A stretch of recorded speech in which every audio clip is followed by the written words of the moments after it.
go straight out to the West Coast, where Jessica Vascellaro is standing by to tell us all about Apple shares soaring and also this audit. Hi, Simon. Yeah, this morning it's another strong sort of morning start for Apple. Shares are climbing. I think last I checked, they were just below 500, but they reached 500 earlier in the day. And obviously, it's the broader market is up on some of the Greece news, but also people are really excited about what's ahead and a lot of anticipation about a new iPad. Julia? I mean, it was just a week ago that we were talking about whether they were going to hit 500. It's amazing how fast that happened. I thought we would have to wait a little longer. Maybe 2 weeks. Maybe two weeks. 2 weeks with it.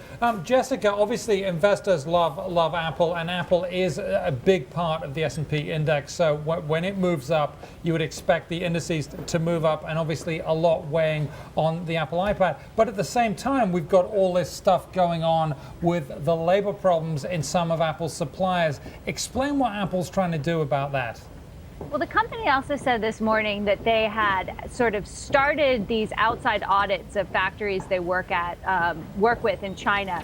And several weeks ago, Apple said it was going to take this step as part of joining the Fair Labor Association and as part of its own review.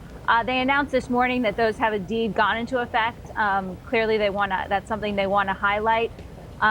It will be interesting to see sort of what comes of it, if it quells critics of those practices, what the reports say. But we don't know. We just know that it's sort of happening. But has Apple left open the possibility that they might raise wages and the standards for the workers there? Because that's fundamentally what's been criticized is the working conditions.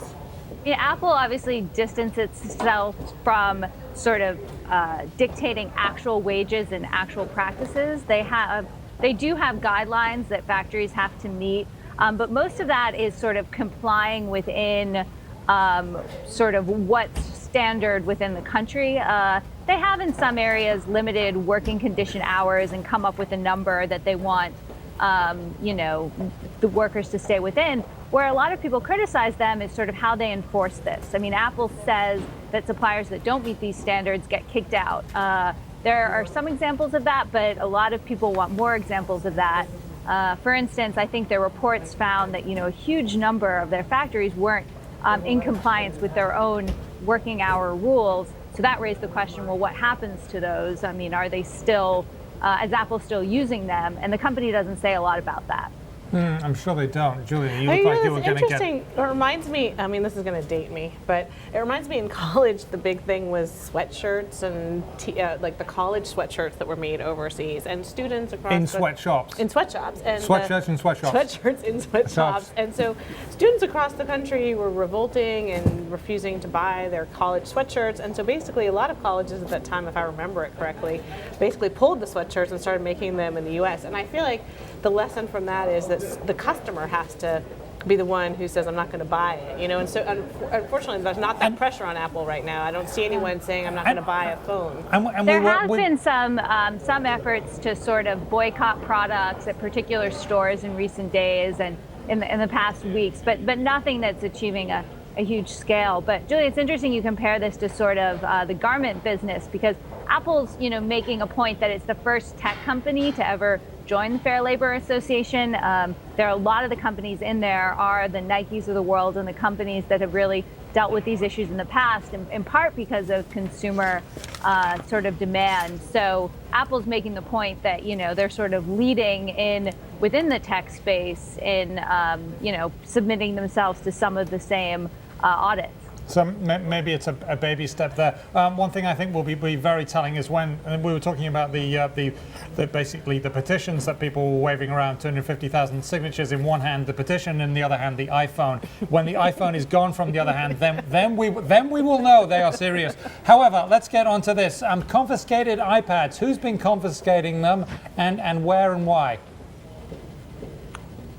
Sorry, Simon, is that for me? Yes, that was for you. I actually don't know who's been confiscating iPads. I'm sorry. Okay, well, the Chinese The officials, trademark stuff, or the Chinese officials have been confiscating iPads, basically over a trademark dispute with the name iPads, and somebody else in China saying that is their name. I imagine this is going to be a discussion over who pays who what, right, Julia? Yeah, go ahead. Oh, and I was just saying, I mean, the trademark stuff, there's also trademark news out this morning about the ITV and who owns that, and a British company. So, I mean, Apple deals with these trademark issues constantly. They usually find a way to get their way. They have such a lot of money. They make them. It's like having a target on them. I mean, I think that would be a good reason. Getting to the sort of almost $100 billion of cash on the balance sheet. If I was going to sue anyone, it would be someone with $100 billion of cash. If they had less cash, like I never get sued. Right? I have never been sued because I don't have $100 billion in cash. So if they would give that to that's why they want to get rid of it, Simon. They feel, that would be a good reason to get rid of it, wouldn't it? Anyway, getting sued again over a trademark dispute, and it's in China, and it matters because China's a big market, and that could be some big problems for them, couldn't it, Julia? Well, I mean, look, China is always challenging for Apple and for lots of companies because of the knockoff issue as well. And so it's interesting that at the same time as there's this trademark dispute, there are also tons of, it doesn't seem like the Chinese are cracking down on the iPad knockoffs that are all over the place.